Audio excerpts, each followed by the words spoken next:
Good day! I greet you in the precious name of Jesus Christ. In Habakkuk 2 verse 4, Romans 1 verse 17, and Galatians 3 verse 11, God tells us the same thing 3 times in His Word. The just shall live by his faith. Now, if God says the same thing 3 times, you can be sure He is serious. This is not a suggestion.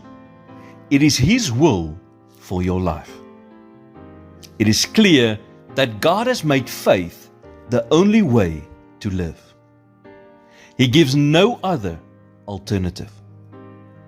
The Bible says in Hebrews 11 verse 6, but without faith it is impossible to please Him. Paul also says in 2 Corinthians 5 verse 7, for we walk by faith, not by sight. So first of all, what does it mean to walk by sight? Walking by sight means allowing your emotions, fears, and immediate circumstances to determine your actions. Unlike God, we are limited to what we can see. We are limited to what we see, understand, or feel at this moment.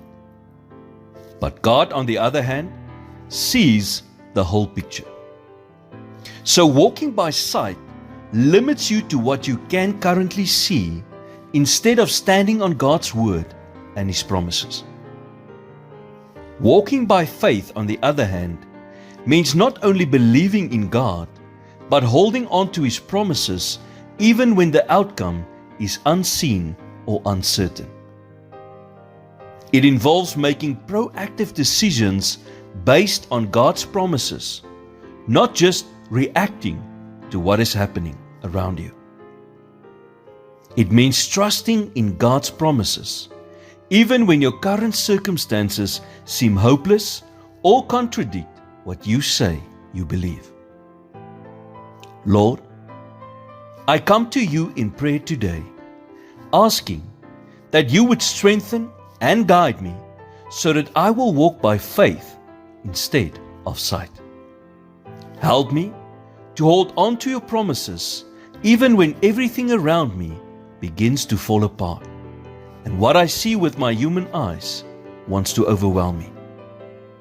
In Jesus' name I pray. Amen.